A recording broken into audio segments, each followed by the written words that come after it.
Berarti ini untuk mencacah botol plastik.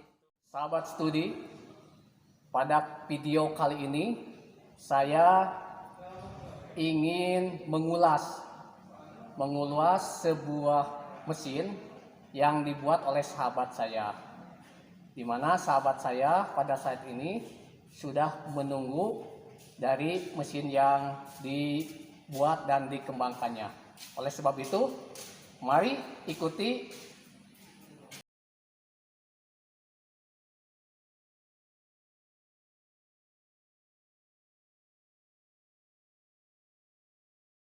kali ini. Saya sudah ketemu dengan sahabat saya. Boleh diperkenalkan Kang, siapa namanya? Boleh, perkenalkan, nama saya Miftah. Saya mahasiswa di Politeknik TBC Bandung dan juga kebetulan sebagai tenaga pengajar juga di SMK Wira Swasta Cimahi. Oke Pak Miftah. Kali ini sebetulnya saya melihat dari mesin yang akan buat, saya tertarik ingin mengulas apa yang dibuat oleh Kang Miftah ini. Mungkin untuk para audiens ingin tahu apa saja sih yang terlibat di dalam pembuatan mesin ini, baik dari sisi materialnya, cara kerjanya, kemudian komponen-komponen lainnya. Tentunya alangkah baiknya saya bertanya saja secara langsung kepada orang yang membuat dan mengembangkannya. Baik Pak Miftah, mesinnya apa sih nama mesinnya? Jadi bagus, ini tuh nama mesinnya adalah mesin pencacah limbah botol plastik tipe 1 pisau. Mesin pencacah limbah botol plastik tipe 1 pisau. Tipe 1 pisau ya? Ya, tipe 1 pisau. Oke. Jadi fungsinya untuk apa sebetulnya mesin ini? Jadi mesin ini saya dan teman-teman itu bertujuan atau punya maksud dalam membuat mesin itu adalah untuk meringankan beban masyarakat dalam hal mengurangi sampah. Gitu. Karena dalam hal ini terutama di Kota Cimahi saya melihat banyak limbah botol plastik yang tidak terolah dengan baik gitu. Karena kan banyak penggunaan botol plastik seperti untuk minuman ringan, terus minuman air mineral dan lain-lain, dan juga sekarang kopi-kopi pinggir jalan pun pakai gelas plastik. Gitu. Kira-kira jenis botol plastik yang seperti apa sih? Ini khusus untuk jenis PET plastiknya. Nah, untuk jenis botol plastik itu mulai dari gelas air mineral, minuman gelas, terus botol air mineral yang kemasan 200 ml ke atas, dan paling tinggi itu saya uji coba pakai jerigen. Itu yang pernah diuji. Ya, itu paling tebal. Berarti ada berbagai macam jenis plastik yang bisa dihancurkan, artinya diolah oleh mesin ini. Cara kerjanya bagaimana? Cara kerjanya ini cukup simpel Pak. Jadi pada saat ini mesin menyala, di sini bisa kita lihat di sini ada tombol emergency, terus ada saklar on off-nya dan lampu indikator, dan di sini ada tuas pembalik. Nah, saklar pembalik, jadi saklar ini berfungsi untuk memutarbalikkan putaran motor. Jadi si motor ini walaupun satu fasa, dia punya kelebihan bisa bergerak maju dan mundur atau forward reverse gitu. Jadi fungsinya ini dia lebih ke apa ya? Jadi kan plastik itu tebal ya Pak ya. Nah, jadi pada saat dia nanti mencacah ke depan dan tebalnya plastik itu bikin mesinnya ngejim atau stuck, nah itu bisa dimundurin Pak. Jadi dimundurin lagi putarannya supaya apa? Supaya plastik yang bikin stuck tadi, bikin ngejim tadi, dia bisa terangkat lagi ke atas. Nah, baru nanti dimajuin lagi, dimakan lagi dari awal. Itu dengan cara memutarbalikkan saklar ini. Jadi ini kalau ke atas dia maju ke depan, dan nanti kalau dia ke bawah dia mundur ke belakang. Gitu. Jadi ada putaran balik ya, gitu ya, ketika handle itu digerakkan ke bawah atau ke atas kan gitu ya. Kira-kira Kang Miftah bisa jelaskan komponen-komponen apa saja yang terlibat di dalam satu mesin ini? Jadi, ini listrik ya. Ini apa, motor listrik ya? Ini motor listrik Pak. Ini motor listrik satu fasa, dia punya tenaga di 1,5 HP. 1,5 HP. Ya, dan RPM-nya di 1400 RPM. Kemudian dari motor listrik ini kemudian ke mana lagi? Nah, dari motor listrik ini di belakang ini ada puli. di sini. Heeh. Nah, dari motor ke ada gearbox di sini dia ke puli dulu. Di sini ada puli dan V-bel. Nah, puli ini dia pakai perbandingan 5:1. 5:1. Ya, untuk perbandingan putarannya. Jadi dari bawah dia pulinya pakai 2 in, yang di atas ini dia pakai 6 in pulinya.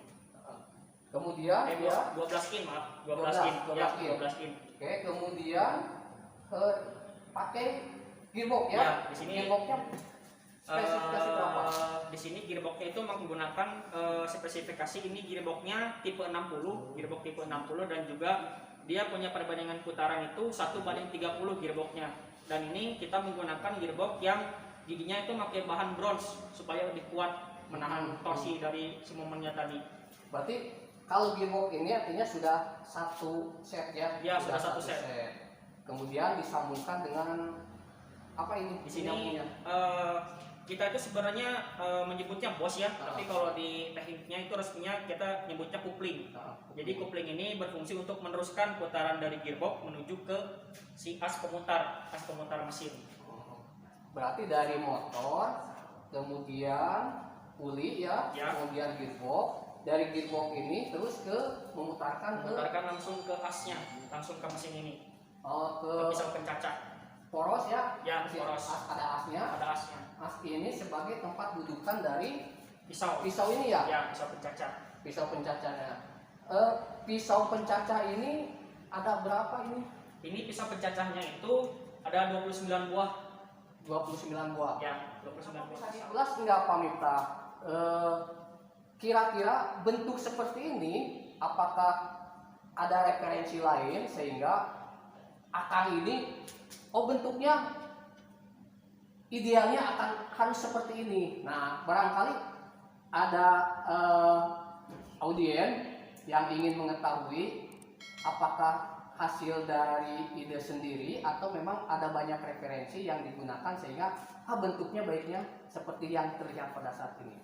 Jadi sebetulnya ini sebenarnya hanya mendesain pisaunya saja Pak. Gitu. Jadi untuk seluruh mesin ini banyak referensi sekali untuk membuat mesin ini juga dengan bantuan oleh teman-teman satu kelompok pada saat membangun mesin ini. Nah, saya itu hanya memodifikasi pisau. Pisau. Jadi pisau itu sebetulnya sudah ada sebelumnya dan saya menggunakan metode ATM. Jadi metode ATM itu adalah amati, kemudian modifikasi ATM itu. Nah, saya itu memodifikasi pisau yang sebelumnya ini dia menggunakan 2 mata pencacah seperti ini. Kemudian karena saya nilai ini terlalu lama pemakanannya, karena dalam satu putaran si pisau ini hanya bisa memakan 2 kali, maka itu saya modifikasi pisaunya jadi 3 Pak.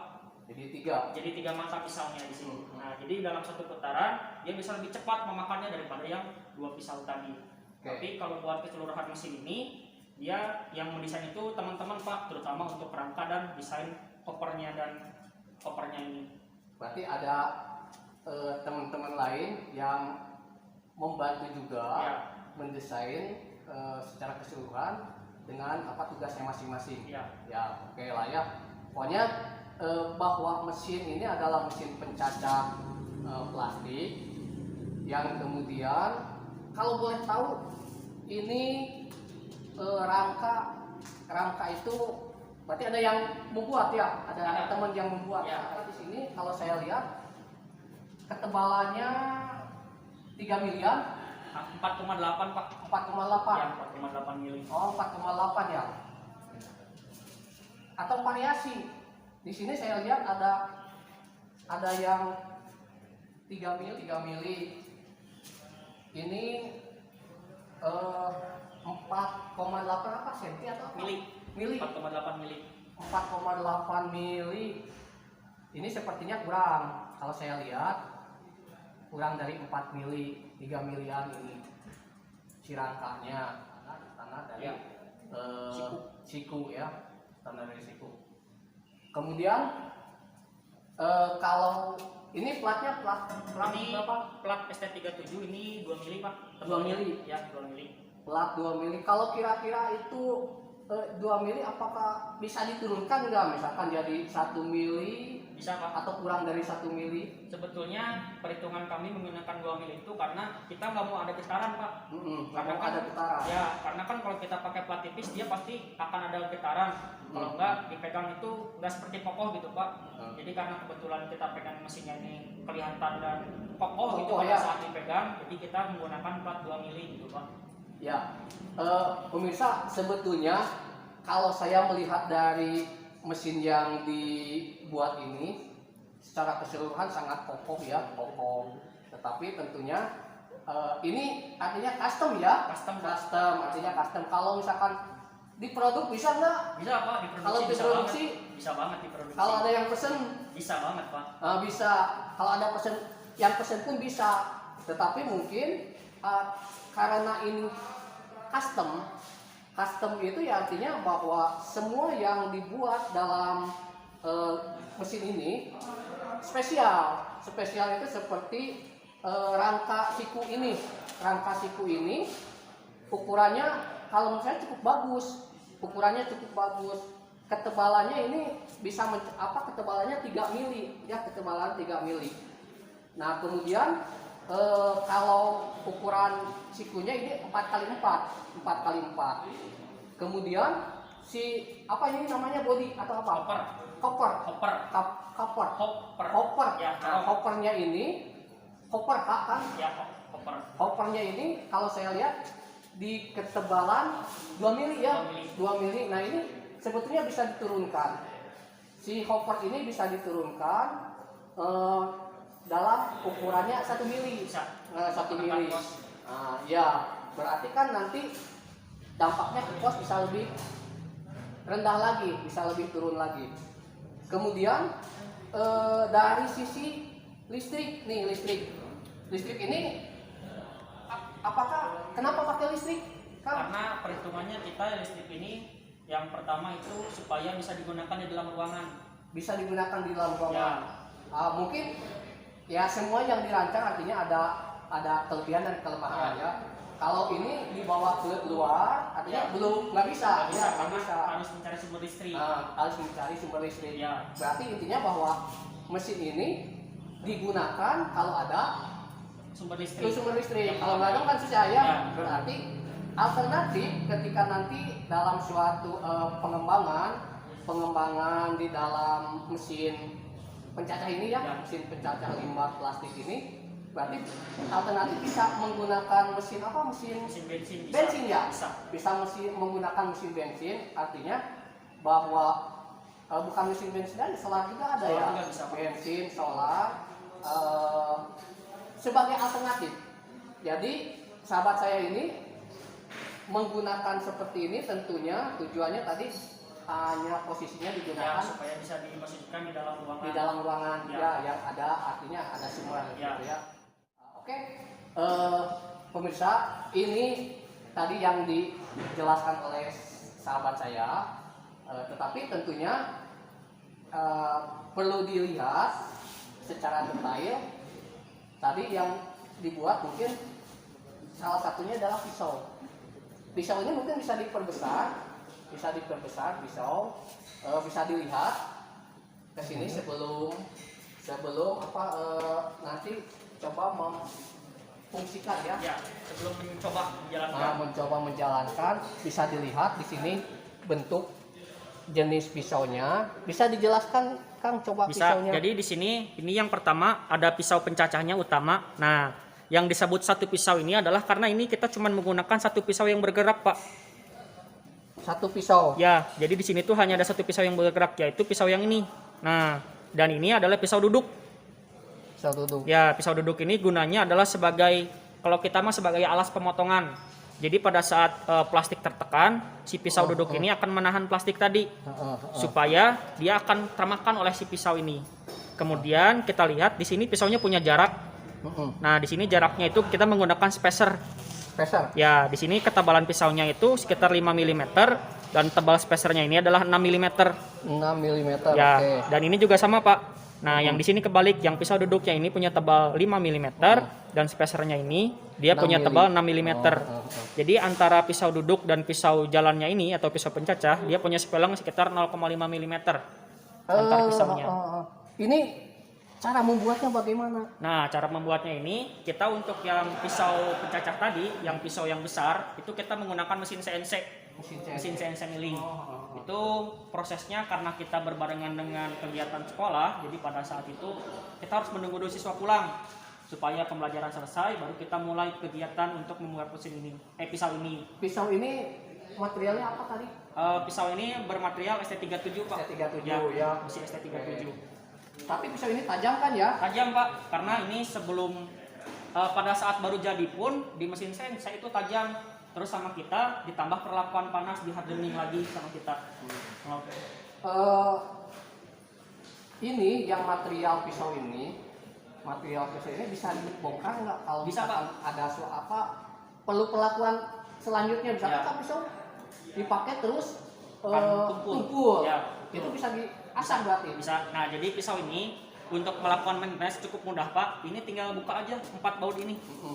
1, 2, 3, 4 dan ini. Oh, berarti tinggal buka baut Ya. yang ini. Nanti ini akan bisa diangkat. Baut ini semua gitu Ya, ya. Bisa sama diangkat. gearbox dibuka. Nanti ini tinggal diangkat sama ininya. Nanti kita akan bisa itu tinggal dihamplas. Karena kalau misalkan ini dibuka, si pisau ini akan kelihatan semua. Bisa dibuka. Nah, sebetulnya saya ingin memberikan suatu masukan dari pisau ya. Memang desain pisau siapa yang mendesain pisau? Desain pisau saya Pak, yang desain. Akang ya yang mendesain pisau. Pisau ini sebetulnya hal yang bergesekan atau ya ada lawannya, Ya, ada lawannya, sehingga kemungkinan bahwa si benda atau material yang bergesekan ini tentunya lambat laun akan menjadi terkikis, aus atau nantinya akan tumpul, Ya. seperti itu. Nah minimal, tapi mungkin pertimbangan cost ya, Ya. pertimbangan cost dengan pemilihan material ST37 itu terjangkau, Ya. terjangkau kemudian banyak di pasaran, ya banyak di Ya. pasaran.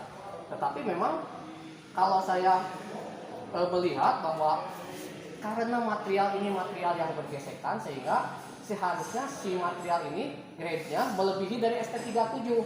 Tetapi tadi mungkin pertimbangan dari harga sehingga si materialnya ya yang ada di pasaran. Kemudian ini melalui proses permesinan CNC-nya Ya. cukup nggak terlalu repot ya. Ya. Nggak terlalu repot. Jadi untuk material pisau ini seharusnya menggunakan material yang grade-nya di atas ST37.